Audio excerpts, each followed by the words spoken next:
Oke, sudah keluarkah ini screen sharingnya? PPT ya? Sudah jelas, udah kelihatan. Oke, baik. Oke, di sini saya membahasnya sebagai inner child. Inner child, myth or fact. Jadi myth itu apakah itu sebuah mitos ataukah itu sebuah fakta? Lah, kok bisa saya ngebahas ini? Padahal kan kita sering banget ngedengar istilah inner child di konten-konten. Ada beberapa psikiater dan psikolog juga yang ngebahas inner child gitu. Jadi kenapa saya ngebahas myth or fact-nya ya? Jadi perkenalkan nama saya Nirumba Latifah ya, saya S1-nya di Brawijaya Malang. Kemudian S2-nya di Universitas Surabaya, Magister Profesi Psikolog Klinis. Nah, di sini saya bekerja sebagai analis ketahanan keluarga di Kitokwala. Saya juga psikolog asosiasi di Halodoc dan di Risaka PSY gitu ya. Dan saya juga buka praktik mandiri di sini. Jadi teman-teman kalau misalkan nanti mau jumpa sesi atau misalkan mau ketemu langsung nanti bisa kontak selanjutnya. Ini sekalian promosi kayak Rias ya. Oke, selanjutnya nih, inner child itu apa? Nih, coba minta tolong teman-teman untuk nulisin pendapat teman-teman aja deh. Pendapat teman-teman inner child itu apa sih gitu. Boleh tentang apa aja. Inner child itu sepengetahuan aku apa ya? Anak-anak yang ada di dalam, tapi nggak tahu di dalam mana. Nggak apa-apa, tulis aja. Saya tunggu.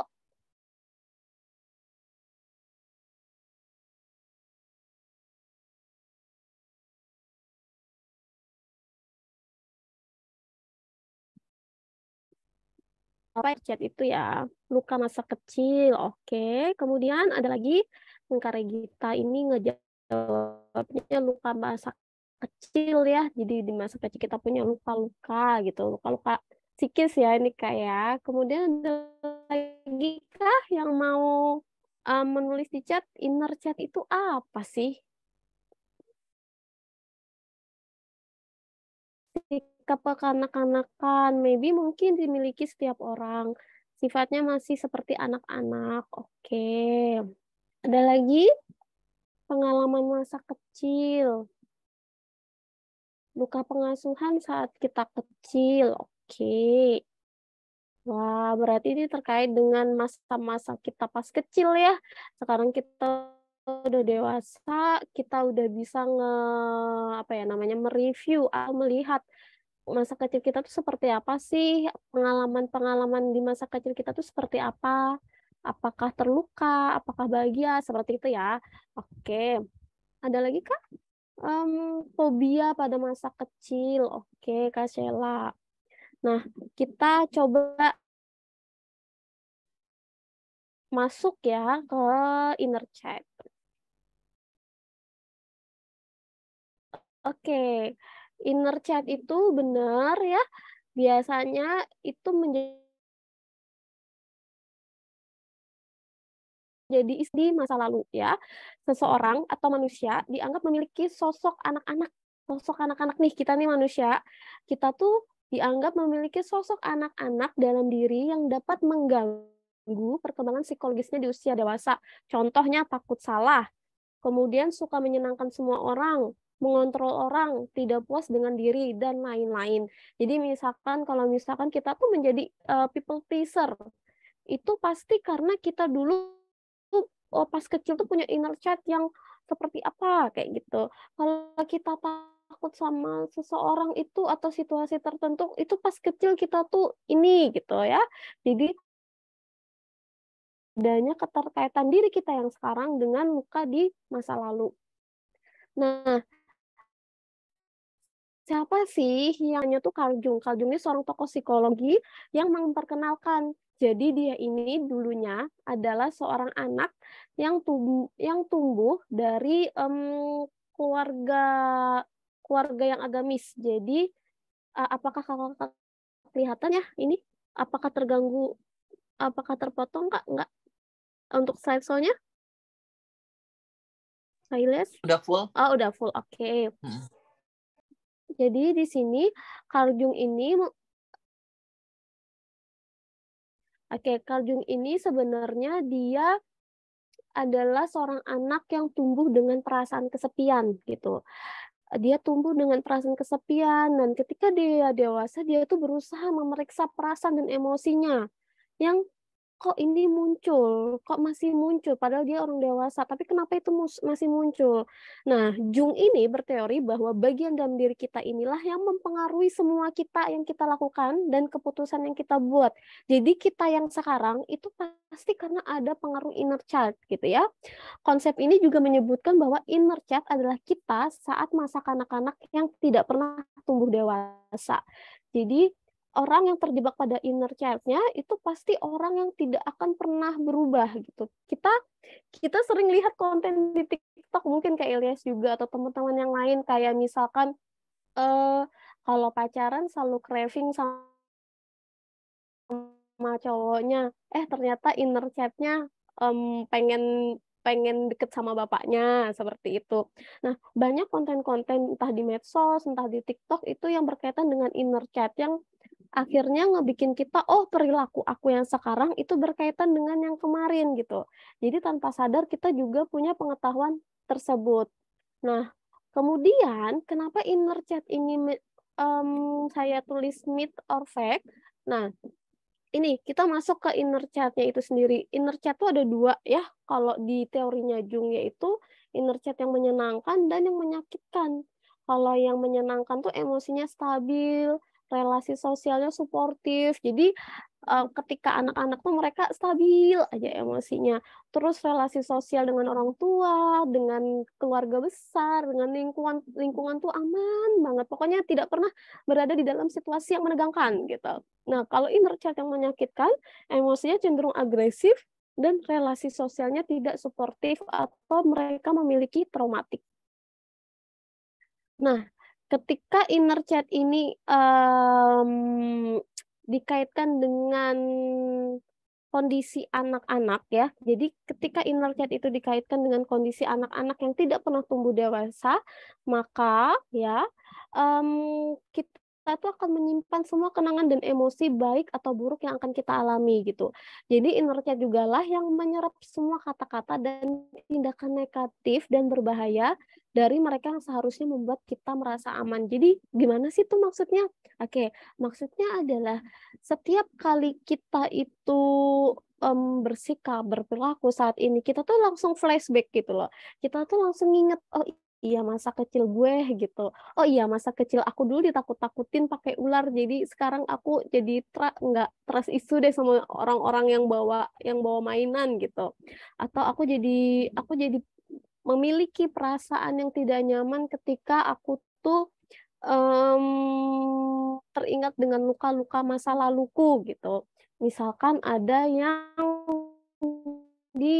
mengalami pelecehan seksual atau pemerkosaan gitu. Mereka langsung ketika mereka mendapatkan perlakuan tersebut, misalkan yang memperlakukan mereka adalah bapak-bapak ya punya brewok gitu kan, atau punya kumis gitu, maka dia akan mengasosiasikan bahwa bapak-bapak yang punya kumis itu adalah orang yang akan melakukan hal-hal negatif ke dia. Jadi inner child juga lah yang menyerap semua kata-kata dan tindakan negatif dari orang yang berbahaya di sekitar mereka. Jadi terserap secara langsung. Nah, di sini ya, oke.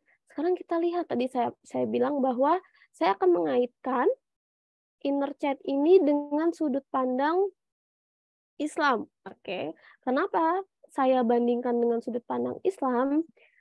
Karena memang konsep inner child itu sendiri sebenarnya berlawanan dengan konsep Islam ya, di mana konsep Islam itu kita kan Muslim ya, jadi kalau Muslim itu kita sudah diatur oleh Al-Quran, kita sudah diatur oleh sunnah gitu ya, kita sudah diatur bagaimana terkait dengan kehidupan kita sedetail-detailnya gitu. Nah, ketika muncul konsep inner child ini sebenarnya itu menjadi pertentangan antara apa? Antara psikolog, psikiater, kemudian itu praktisi-praktisi kesehatan mental juga. Kenapa? Karena konsep inner child itu sendiri masih abu-abu gitu.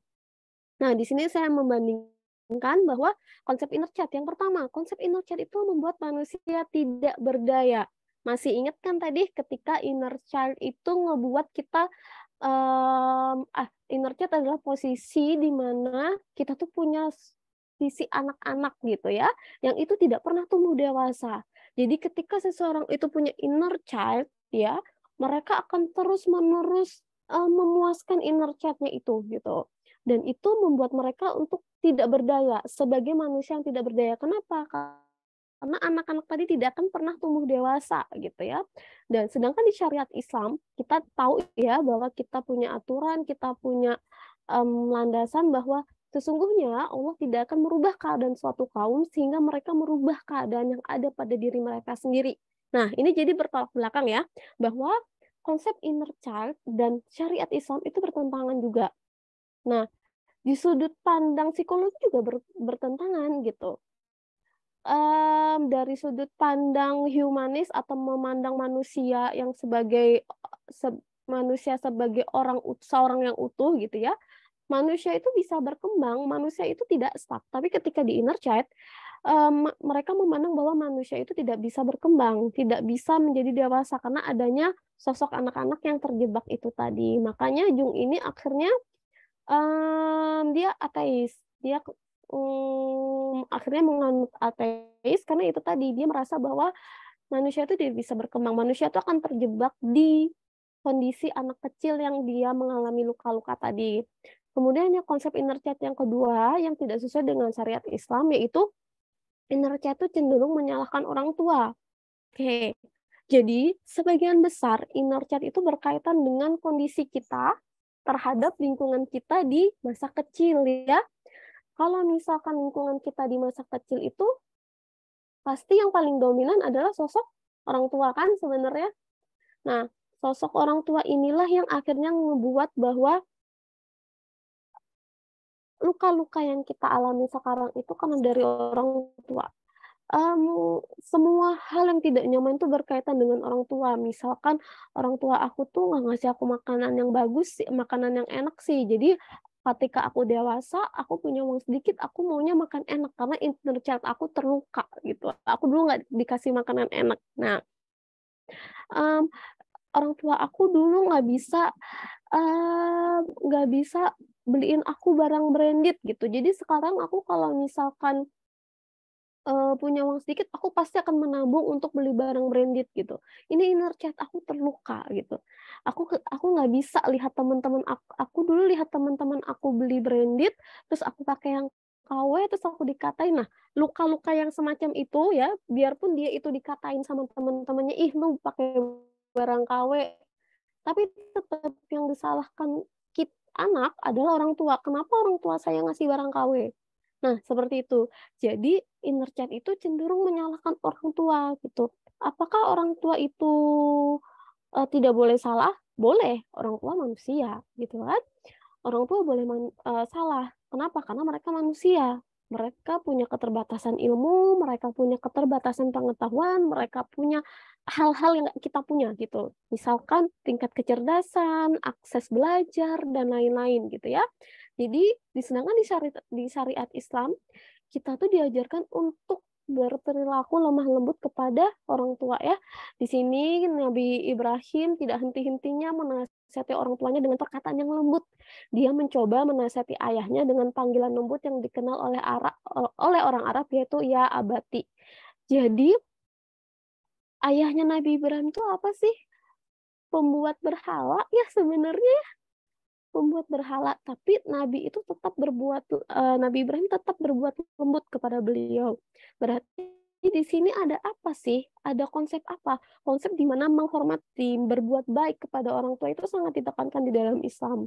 Nah, tapi konsep-konsep inner child itu berkaitan dengan kemarahan manusia pada orang tua. Orang tua aku dulu nggak A, orang tua aku dulu nggak B, orang tua aku tuh nggak ngakuin C. Coba orang tua aku tuh kayak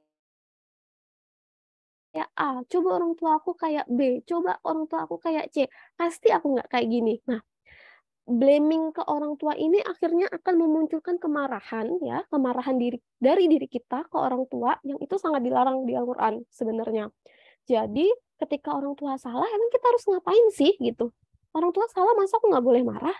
Masa aku nggak boleh protes? Masa aku nggak boleh ngelakuin menyampaikan emosiku gitu. Ketika di Al-Quran, ketika orang tua salah, Nabi Ibrahim negur dengan cara apa? Lembut, dengan cara yang baik. Nah, seperti itu. Jadi kondisi inner child dan syariat Islam sendiri itu tidak berjalan seiringan sebenarnya. Kemudian kalau misalkan di psikologi sendiri ya, ketika seorang anak itu terus-menerus menyalahkan orang tua, terapinya tuh cenderung gagal. Kenapa?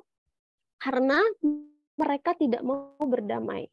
Karena mereka menolak untuk berdamai, untuk bisa hidup bersama kenangan-kenangan buruk itu tadi.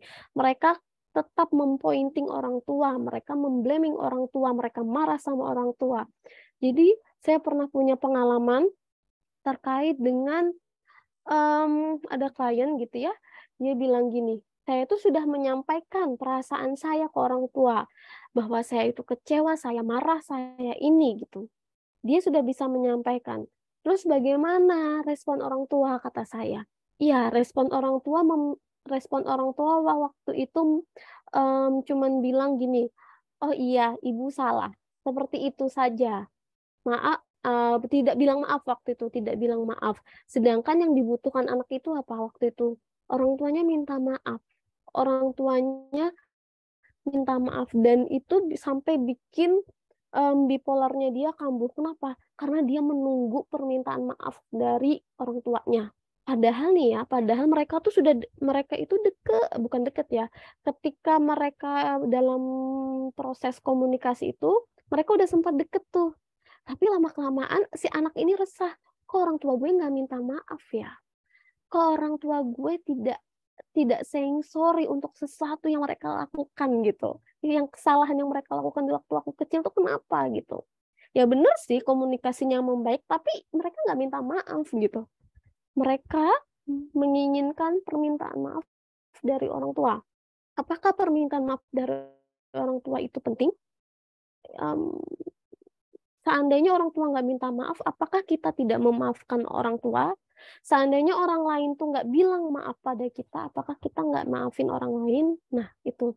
Jadi konsep memaafkan itu ternyata sangat penting bagi orang-orang yang percaya dengan konsep inner child gitu. Karena mereka marah nih kan. Padahal konsep konsep berdamai itu bukan kita menunggu permintaan maafan dari orang lain gitu. Kita memaafkan orang lain bukan supaya orang lain itu bebas gitu, bukan bukan karena orang lain itu benar atau kita mentoleransi kesalahannya, bukan. Kita memaafkan orang lain itu sebenarnya untuk kesehatan mental kita sendiri. Nah, jadi beda. Ketika kita memaafkan orang tua, tujuannya adalah untuk kedamaian diri kita sendiri gitu. Bukan tanda bahwa orang tua itu salah. Kadang ada beberapa anak yang tuh kan orang tua gue minta maaf, tandanya orang tua gue salah tuh. Nah, itu yang dia pengen ini itu banget. Jadi itulah kenapa akhirnya inner child ini tidak dapat berjalan dengan seiringan dengan syariat Islam itu sendiri. Selanjutnya ya, ini ketika kita lihat dari sudut pandang saintis gitu ya, scientific, inner child itu sendiri cuma ditemukan 11 review jurnal ya. Jadi kalau review jurnal kita misalkan cari apa gitu kan pasti keluar tuh agak banyak ya. Nah, inner child tuh cuma ada 11 jurnal. Hanya ada 11 jurnal di seluruh dunia. Bayangin. Bayangin, cuman ada 11 jurnal. Itu berarti ya kesaintifikannya, kesifat ilmiahannya, kebenarannya atau validasinya tuh masih diragukan. Masih diragukan. Kenapa? Karena itu tadi ya tidak penelitiannya masih sedikit dan itu menunjukkan bahwa tingkat validasi secara keilmiahannya itu rendah. Jadi di sini bahkan inner child dikaitkan dengan neurobiologi, neuroscience, neuropsikologi, itu neuro itu yang berkaitan dengan saraf Kak Ilyas ya, dengan hormon, perubahan otak itu hasilnya cuma 11 ini gitu. Nah, kemudian apa sih yang paling banyak muncul terkait dengan luka masa lalu? Oh, yang paling banyak muncul penelitiannya adalah adverse childhood experience gitu. Jadi ini apa sih gitu? Kok aku nggak pernah ya dengar istilah ini gitu. Tapi ketika kakak cari ini di jurnal internasional, banyak banget orang yang neliti ini dibandingkan inner child gitu. Ini jurnal-jurnal yang atau penelitian yang berkaitan dengan ini tuh mungkin ada 1.000 gitu ya. Jadi adverse childhood experience ini adalah kondisi keterpaparan berkepanjangan terhadap kejadian yang berpotensi traumatis pada masa anak-anak yang mungkin memiliki dampak langsung maupun terus-menerus seumur hidup. Nah, artinya lebih jelas ya, artinya lebih konkret ya. Jadi kondisi sesuatu yang terus-menerus dan itu berimpact terhadap pengalaman-pengalaman traumatis gitu. Nah, tapi kenapa sih istilah inner child itu lebih lebih mendunia gitu dibandingkan adverse childhood experience ya biasa. Nah kalau misalkan um, orang-orang kan menyukai sesuatu yang apa ya, yang jalan pintasnya gitu. Jadi kalau misalkan kita bahas inner child itu kita bisa langsung dapat jalan pintas. Oh aku melakukan kegiatan B karena ada pengalaman luka traumatik tentang A. Nah kayak gitu. Dan kita akhirnya cenderung percaya pada inner child itu sendiri karena memang itu berkaitan dengan cuman istilah kekinian sebenarnya. Sebenarnya akhirnya itu terus-menerus digaungkan sehingga menimbulkan banyak kesalahpahaman persepsi. Kalau teman-teman tahu psikiater yang namanya Dr. Jimmy Andrian, beliau juga tidak menggunakan inner child dalam pembahasan sesi terapi. Kenapa?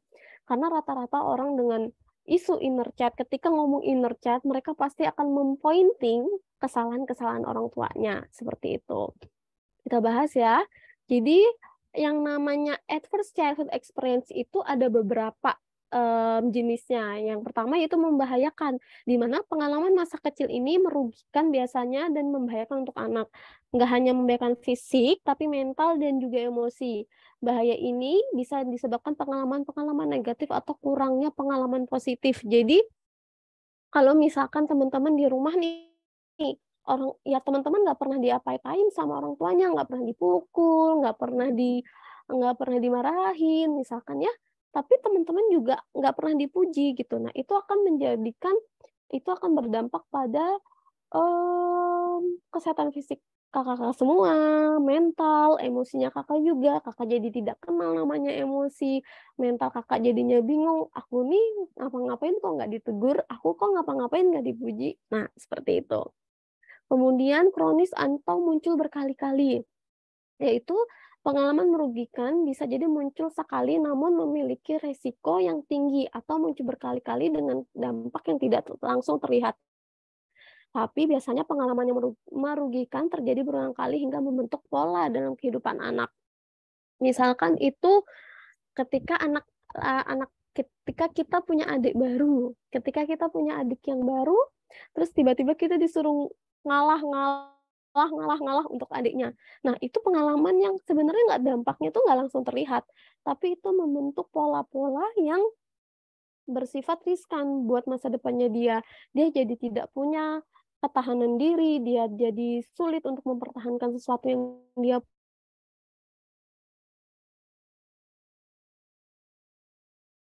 punya, seperti itu. Kemudian yang menyebabkan penderitaan atau distres ya. Di sini adalah distres itu hasil dari rasa tertekan yang berkepanjangan, misalkan pemerkosaan ya, anak yang dengan korban pemerkosaan, pelecehan seksual, atau anak dengan korban perceraian itu juga bisa. Kenapa? Karena di sini menyebabkan penderitaan. Kumulatif, pengalaman masa kecil yang merugikan biasanya tidak hanya terdiri dari satu jenis pengalaman merugikan. Anak yang melihat kekerasan dalam rumah tangga bisa juga mengalami rasa tidak dicintai oleh orang tuanya. Beberapa pengalaman merugikan bisa terjadi dalam satu kejadian yang membuat tingkat keparahannya menjadi kompleks nih. Makanya istilah broken family itu nggak hanya untuk orang tua yang bercerai, tapi berlaku juga untuk keluarga yang tidak harmonis. Kenapa broken? Broken itu pecah gitu. Jadi anak-anak ini akan terus-menerus terbayang perkelahian, anak-anak ini akan terus-menerus terbayang dengan perasaan-perasaan tidak dicintai oleh orang tuanya. Seperti itu. Kemudian memiliki tingkat keparahan yang berbeda, yaitu pengalaman merugikan seperti kekerasan fisik dan seksual yang dirasa memiliki tingkat keparahan yang lebih tinggi jika dibandingkan dengan pengalaman merugikan yang lain. Tapi menyaksikan tindak kekerasan memiliki efek yang sama pada perkembangan dan perilaku anak. Jadi anak ketika ada anak yang melihat orang tuanya dipukul itu sebenarnya efeknya sama dengan anak yang dirinya dipukul. Jadi ketika dia melihat kakaknya dipukul atau ibunya dipukul oleh ayahnya, itu feeling ketakutannya itu sama ketika mereka dipukul secara langsung. Seperti itu. Oke, di sini ya ada beberapa konteks pengalaman-pengalaman yang tidak nyaman itu tadi ada beberapa, yaitu kekerasan fisik, ya kan? Kemudian kekerasan seksual, kekerasan emosional. Kekerasan emosional tuh gini, ibu, aku dapat nilai 40 loh, kok bisa dapat segitu? Nggak belajar ya? Nah, atau misalkan bu saya dapat nilai 90, ih seharusnya 100 lah. Nah, seperti itu pengabaian terhadap perasaan, penelantaran, ketidakpedulian terhadap emosi, hukuman fisik, menyaksikan kekerasan dalam keluarga, penyalahgunaan obat dalam keluarga, sakit yang diderita anggota keluarga. Nih biasanya kadang kalau anak itu ketika tumbuh dengan salah satu orang tua yang sakit itu pasti nggak nyaman, pasti tidak nyaman. Kemudian penahanan atau penangkapan anggota keluarga, perceraian, dan perpisahan anak dan keluarga. Nah, kalau dari lingkungan sekitar, itu biasanya kemiskinan itu ngasih impact yang nggak nyaman bagi anak. Kemudian adanya rasisme atau diskriminasi, konflik politik, harus dirawat inap, kekerasan dalam komunitas, bullying, penganiayaan oleh guru, dan bencana alam.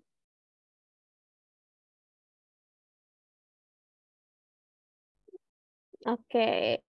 Nah, jadi kalau adverse child experiences ini sendiri, ada tadi ya, ada physical abuse berkaitan dengan kekerasan secara fisik, kemudian ada emotional abuse, kekerasan dalam emosi, parental separation, ini perpisahan orang tua, alkohol misu, ini berarti isu-isu terkait dengan penggunaan alkohol atau kecanduan minuman alkohol, kemudian sexual abuse, dan domestic violence.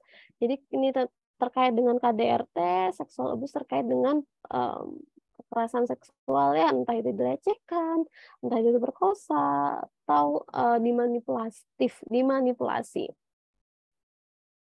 Kemudian, oke, nih, everything that can be learned can be unlearned. Jadi gini, setiap hal yang kita alami di masa kecil ya, itu tuh kita proses sebenarnya, kita pelajarin, dan itu namanya learn, can be learned, dapat dipelajari dan dapat juga tidak dipelajari.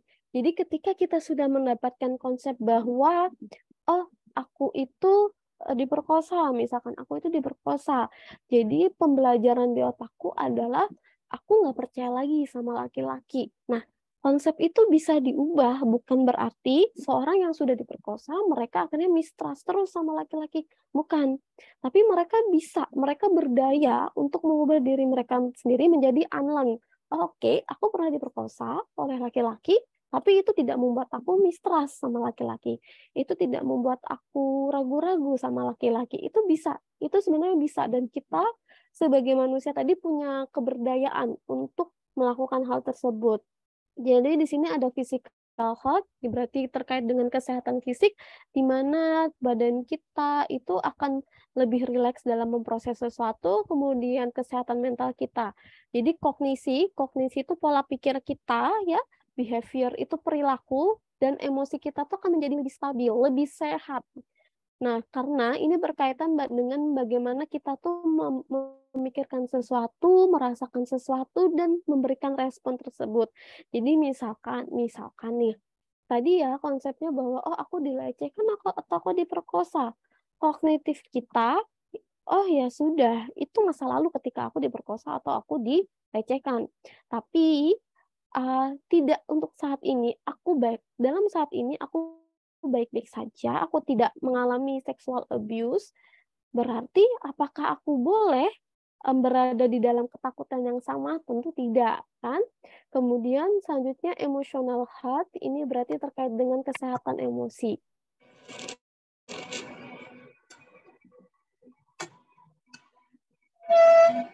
Ya, di sini emotional health sendiri yaitu kemampuan kita untuk menerima dan mengatur perasaan-perasaan yang bersifatnya menantang. Jadi kadang orang-orang dengan pengalaman masa lalu yang buruk, mereka tuh takut sama hal-hal yang berkaitan dengan tantangan. Mereka tidak nyaman.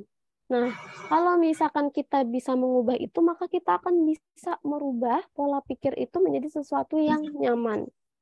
Udah makan ibu Kak ya, udah makan. Sarah, mohon di-mute bisa. Kak Ilyas, bisa dibantu Kak Ilyas?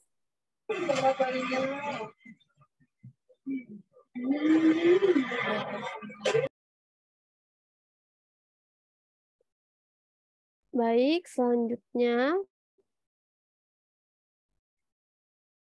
Oke, nah ini tadi how to deal. Jadi ketika kita itu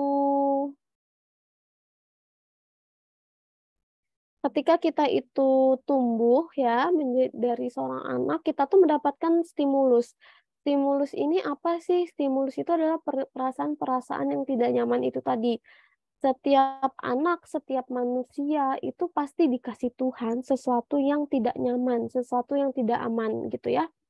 Nah, kita kita itu memberikan respon, ya kan? Respon itu dipelajarin. Jadi ketika misalkan kita itu mendapatkan sesuatu yang tidak nyaman, respon itu ditentukan oleh diri kita sendiri. Misalkan ketika waktu itu ya, ketika kita kecil, kita bawa gelas nih. Ini kita bawa gelas, ya kan? Bawa gelas isinya air, terus airnya tumpah. Maka orang-orang sekitar itu akan, duh, kok bawa air kok tumpah, kok bodoh, kok ini. Kira-kira kita akan mau nggak sih bawa air dalam gelas itu lagi? Enggak, kita nggak akan mau. Kenapa? Karena respon orang-orang itu tadi. Tapi ketika kita bawa air dan itu tumpah, terus kemudian orang-orang itu biasa aja, kita jadi tidak bermasalah ketika kita bawa air lagi di dalam gelas gitu. Kenapa? Karena ya itu tadi, pengalaman-pengalaman itu memberikan pembelajaran bagi kita. Jadi konsep respon itu sebenarnya dipelajarin, bukan langsung tiba-tiba, aku nggak berani lah bawa air di dalam gelas tuh, bukan. Tapi pasti ada stimulusnya, pasti ada faktor pembelajaran di dalamnya. Nggak bisa tiba-tiba, aduh aku takut sama ular, aduh aku takut sama ini. Nah, nggak bisa. Kita takut sama ular, karena lingkungan kita mengajarkan untuk takut sama ular. Karena ular itu berbahaya, ular itu berbisa. Kalau dulu pas saya kecil tuh ada film Nagin. Nah, jadi kalau film Nagin itu kalau ularnya udah keluar gitu udah apa namanya tuh kalau gigit orang bisa mati. Nah, kita belajar dari situ. Stimulus dan respon. Stimulus dan respon itu saling berkaitan. Nah, unlearn itu tadi berarti caranya kita untuk menghapus si pembelajaran itu sendiri menjadi ke titik normal sebelumnya. Nah, di sini how to unlearn, bagaimana sih cara kita untuk tidak mempelajari perilaku-perilaku yang keliru tadi. Yang pertama, tahapannya ada diffusion. Jadi ini yang sebelah kiri, kiri apa ya? Kiri laptop ini itu adalah tahapan, dan di sebelah kanan langkah-langkahnya ya. Jadi yang pertama yaitu diffusion. Jadi langkah pertama diffusion itu apa sih? Mengurangi penolakan terhadap pikiran tentang pengalaman negatif dan segala pikiran negatif yang muncul. Jadi di sini kita kadang biasanya kita tuh menolak ya perasaan yang nggak nyaman. Kayak misalkan kita itu pernah dibully gitu ya, kita tuh pernah dibully di sekolahan gitu oleh kakak tingkat yang badannya besar gitu ya, oleh kakak tingkat yang badannya besar, kita tuh dibully, dasar lu badannya kecil gitu. Nah, kita cenderung menolak pemikiran-pemikiran negatif tersebut kayak ya udah deh gitu, aku dulu dibully ya udah deh aku nggak mau lagi gitu ketemu sama kakaknya itu, atau aku nggak mau lagi lihat perawakan kakak yang sama itu. Oh ya udah deh aku nggak mau lagi ke sekolah itu. Nah seperti itu namanya penolakan-penolakan. Nah kita di tahap diffusion ini yaitu mengurangi penolakan terhadap pikiran tersebut, dan segala pemikiran negatifnya. Jadi kalau misalkan kita ngelihat orang yang badannya tinggi atau besar, kita langsung keinget sama hal yang buruk, kita langsung menarik diri untuk tidak nyaman, kita harus mengurangi penolakan itu. Kita harus, oh oke, ada orang tinggi dan ada orang besar. Iya, oke, ada orang tinggi dan ada orang besar. Pikiran saya adalah saya takut sekali ketemu karena itu seperti kakak tingkat saya. Nah, kita harus ngurangin itu. Oh, orang tinggi dan besar itu bukan kakak tingkat saya.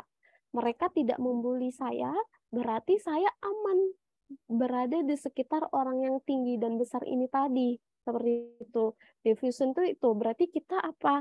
Berarti kita berani dulu untuk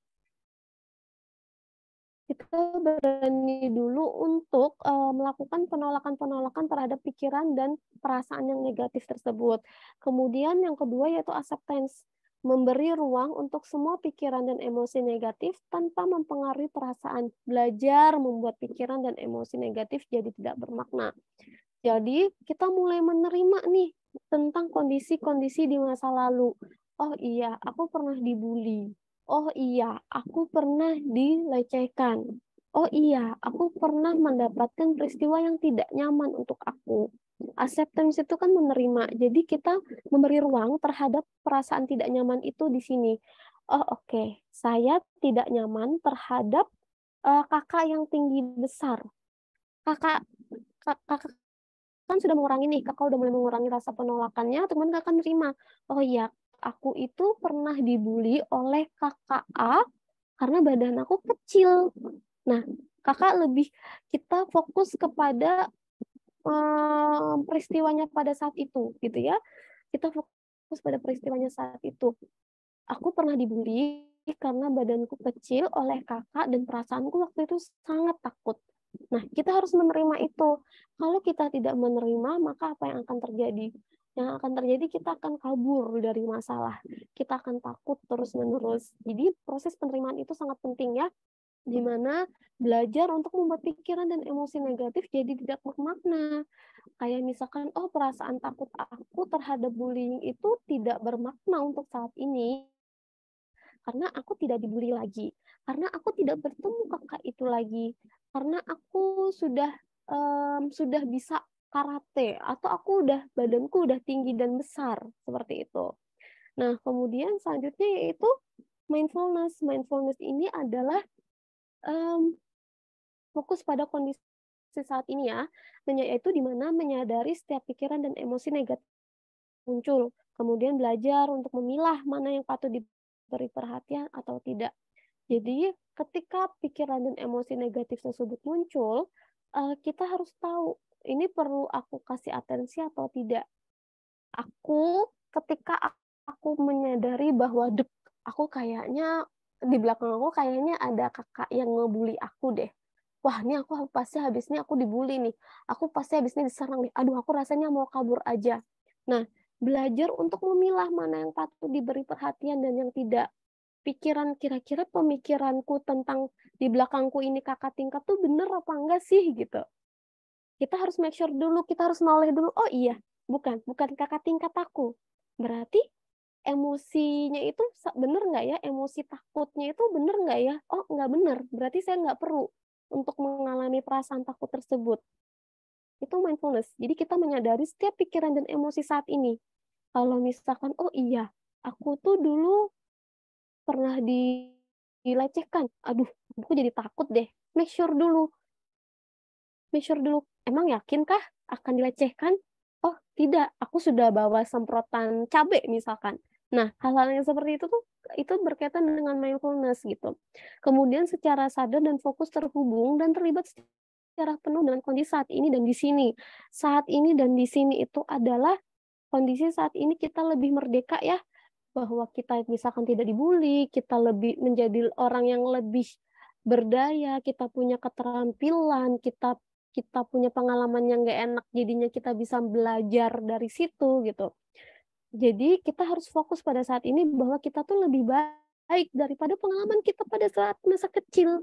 Jadi ketika muncul ketakutan-ketakutan itu, sebenarnya kita sudah merasa mampu kok, nggak perlu lagi takut gitu. Kalau aku dibully lagi, aku nggak perlu takut kok gitu. Aku sekarang udah berdaya kok. Aku sekarang udah punya aku sekarang bisa ngomong kok gitu. Aku sekarang bisa ngomong untuk jangan bully aku dong, atau aku bisa bersikap bodoh amat kok. Nah, seperti itu. Kemudian, nah ini terkait dengan hal-hal masa kecil yang kita itu terluka ya, kita mengalami kondisi luka, kondisi yang tidak baik ketika mana masa kecil. Ini berkaitan juga kepada iman, kepada qadar ya, takdir baik dan buruk. Jadi ini malah termasuk dengan rukun iman gitu. Kok bisa sih pengalaman luka masa lalu kok dijadiin kepercayaan sama iman gitu ya, rukun iman? Iya, karena ini bagian dari ibadah kita. Jadi di sini di surah Al-An'am ayat 59 yaitu dan pada sisi Allah lah kunci-kunci semua perkara yang gaib. Tidak ada yang mengetahui kecuali Dia sendiri dan Dia Maha mengetahui apa yang ada di darat dan di lautan. Dan tidak ada selai daun pun yang gugur melainkan Dia mengetahuinya pula. Dan tidak jatuh sebutir biji pun dalam kegelapan bumi dan tidak juga sesuatu yang basah atau yang kering melainkan telah tertulis dalam kitab yang nyata. Jadi sebenarnya semua yang kita alamin Allah tuh tahu gitu ya. Allah itu tahu, Allah itu nggak tidur, Allah itu nggak kemana-mana gitu. Tapi ketika kita menolak uh, uh, apa ya, pengalaman masa buruk itu berarti kita ingkar terhadap iman kepada kadar baik, kadar buruk itu tadi kita ingkar. Kita menyalahkan Tuhan atas kondisi-kondisi buruk kita yang telah kita terima, yang qadarullah kita alami gitu, seperti itu ya. Kemudian tidak beriman salah seorang dari kalian hingga dia beriman kepada kadar baik dan buruknya dari Allah dan hingga yakin bahwa apa yang menimpanya tidak akan luput darinya serta apa yang luput darinya tidak akan menimpanya. Jadi sebenarnya kadang kita tuh muncul pengandaian ya, kayak misalkan seandainya dulu badan aku nggak kecil, aku nggak dibully deh sama kakak tingkat aku. Seandainya dulu aku pulang sekolah nggak jalan sendirian, aku nggak dilecehin sih.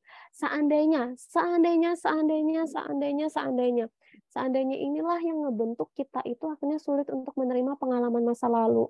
Sedangkan di sini kita tidak tahu bahwa yakin dan hingga yakin bahwa apa yang menimpanya tidak akan luput darinya. Seandainya dulu aku nggak jalan sendiri, seandainya jalan rame-rame pun mungkin akan dilecehkan gitu kan. Seandainya badanmu juga besar, kamu juga bakal dibully gitu. Nah, seandainya konsep seandainya itu sebenarnya nggak bisa diterapkan ketika kita lagi di proses acceptance gitu terhadap luka masa lalu.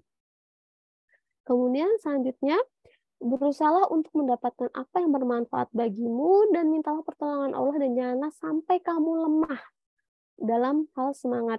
Jika sesuatu menimpamu, janganlah engkau berkata seandainya aku melakukan ini dan itu, niscaya akan begini dan begitu. Akan tetapi, katakanlah qadarallahu wa masya'a fa'ala. Allah telah menakdirkan segalanya dan apa yang dikehendakinya pasti dilakukannya. Karena sesungguhnya kata seandainya itu akan mengawali perbuatan syaitan.